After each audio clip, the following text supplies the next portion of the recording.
आज एक बहुत मुबारक खबर आई है कि हमारी डिफेंस एक्विजिशन काउंसिल ने DAC ने फाइनली नोट दे दिया है 114 रफाल्स के सौदे को। $40 बिलियन का 3.60 लाख करोड़ रुपीस का ये one of the biggest defence deals Bharat के इतिहास में ये हुई है। और जो भी लोग चैं करना चाहते हैं कि इतना खर्चा हुआ, ऐसे गद्दार हमारे देश में बहुत हैं जो अपनी थाली में छेद करते हैं। लेकिन मैं साफ कह दूं कि साहब, this was overdue, long overdue. Bharat की एयरफोर्स की सैंक्शन ताकत 42 स्क्वाड्रंस थी। असली में चाहिए कोई 50 स्क्वाड्रंस आपको चाहिए। लेकिन जो 10 साल कांग्रेस के थे, एक जहाज नहीं खरीदा। उस वक्त कांग्रेस के काल में हमने रफाल सेलेक्ट किए थे एयरफोर्स ने कि ये बेस्ट है साहब हमारे लिए, कॉस्ट के लिहाज से, टेक्नोलॉजी के लिहाज से। जब तक NDA सरकार नहीं आई, कोई एक नहीं खरीदा।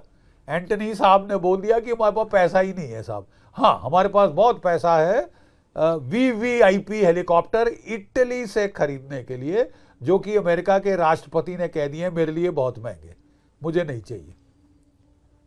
वो है, उसके लिए पैसे थे लेकिन रफाल के लिए नहीं थे साहब। हमारे डिफेंस के साथ खिलवाड़ किया गया है, खतरनाक खिलवाड़। थैंक गॉड 36 जहाज खरीद लिए जो ऑप सिंदूर में काम आए रफाल। ठीक है साहब, नहीं खरीदे गए होते तो बहुत प्रॉब्लम आ सकती थी। तो वो जहाज खरीदे गए। 26 रफाल हमारी नेवी ले रही है, 114 हम और ये ले लें तो कोई 170-75 के करीब रफाल, जो second largest number of fighter jets हमारे पास आ जाएंगे। ये 4.5 जनरेशन एयरक्राफ्ट है, नॉट फिफ्थ, 4.5 जनरेशन। तो देखिए, कई लोग कह रहे हैं कि भारत जब दुनिया जा रही है 5th जनरेशन में, 6th जनरेशन में, तो हम केवल 4.5 जनरेशन पे ही क्यों अटक गए हैं।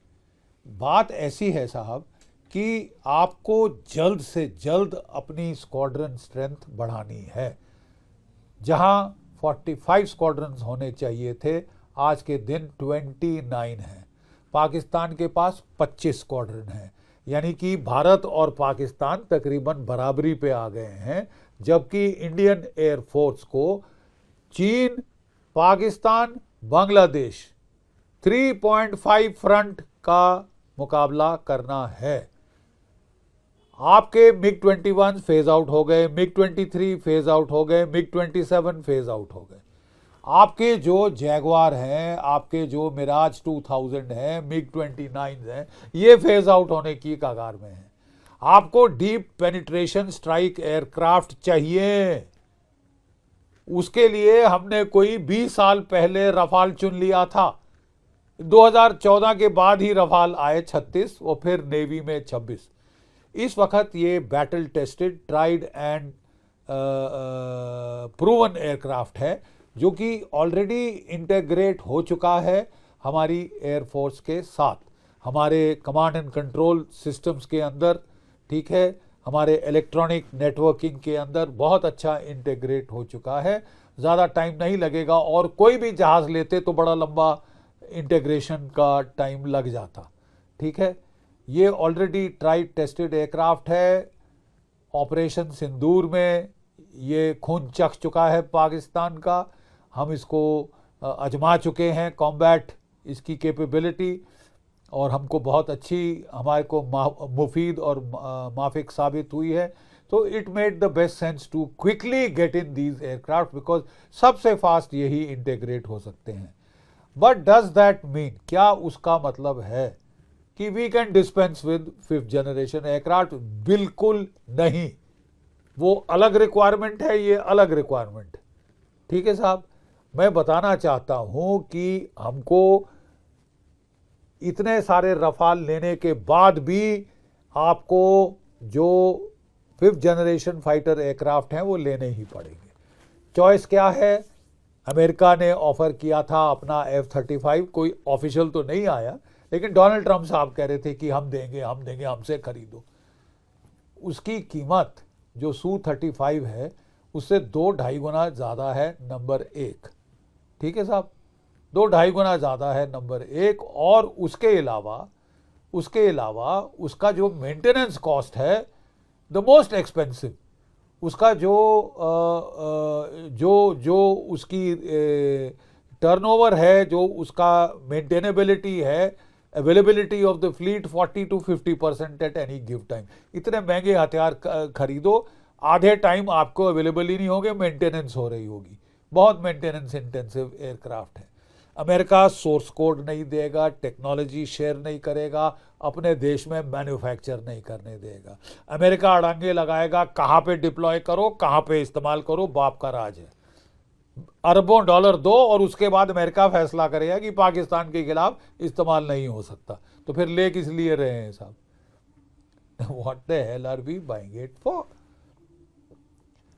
दूसरा है साहब कि उसमें किल स्विच है। आप अरबों डॉलर खर्चे करो, कल डोनाल्ड ट्रंप साहब नाराज हो गए, बोले किल स्विच सारे डिसेबल कर दो, तो ठन ठन गोपाल करो आप उसके बाद। तो ऐसा तो साहब भारत ने मना ही कर दिया साहब, थैंक यू वेरी मच, हमें नहीं चाहिए। दूसरा ऑफर क्या है? Su-57, आधी कीमत F-35 की, नंबर 1। नंबर 2, वो पूरा ट्रांसफ़र ऑफ टेक्नोलॉजी दे रहे हैं, भारत में मैन्युफैक्चर होगा, सोर्स कोड शेयर होंगे, अपने BVR आकाश मिसाइल, अपने जो आपके ब्रह्मोस मिसाइल, सब उस पर माउंट हो सकते हैं। ठीक है साहब।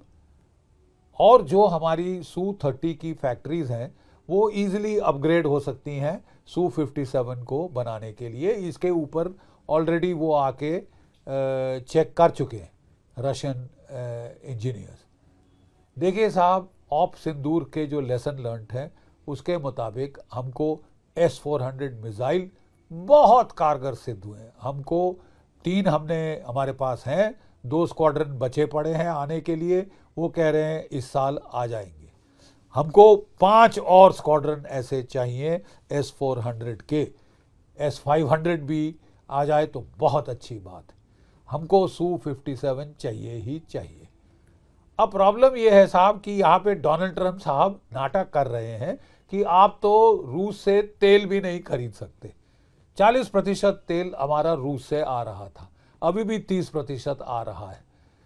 अमेरिका कहता है हमसे खरीदो। अमेरिका के पास इतनी कैपेसिटी नहीं है, अगर वेनेजुला का तेल आ भी गया जो अगले 10 साल तक मार्केट में आना मुश्किल है, आ भी गया तो तब भी वो इसकी आपूर्ति नहीं कर सकता साहब, इम्पॉसिबल है ही नहीं इतना उनके पास।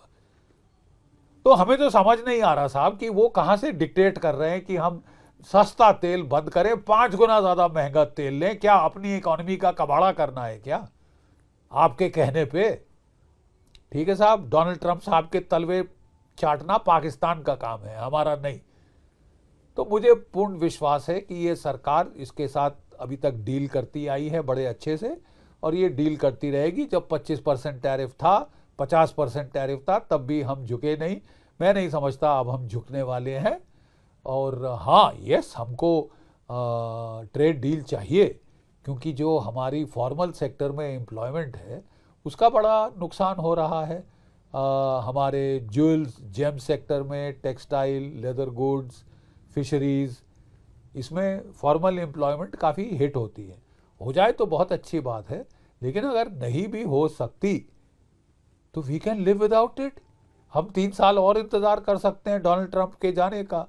EU से डील हो गई, UK से डील हो गई, हम वहाँ उसको और बढ़ा सकते हैं, वहाँ अल्टरनेटिव मार्केट्स ढूंढ सकते हैं, जापान जा सकते हैं, साउथ ईस्ट एशिया जा सकते हैं, अफ्रीका में एक्सप्लोर कर सकते हैं। रूस, they should be prepared two by from us, और वो है, वो कह रहे हैं कि हाँ साहब लेंगे। तो ऑप्शंस बहुत हैं साहब, मैं नहीं समझता हमको ज़रूरत से डर जाना चाहिए। Strategic autonomy is a core principle of our nationhood, हम उससे कॉम्प्रोमाइज़ नहीं कर सकते। इस साल ब्रिक्स की प्रेसिडेंसी हमारे पास है। We just cannot afford to be seen as the first BRICS country that buckles, कोई सवाल नहीं, नो क्वेश्चन।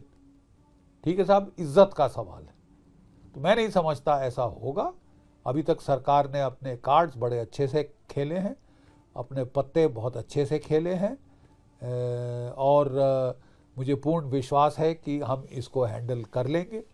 और ये जो है हमारे जो गैप्स हैं एयर पावर में, जल्द से जल्द वो मेकअप कर लिए जाएंगे। जय भारत, जय हिंद।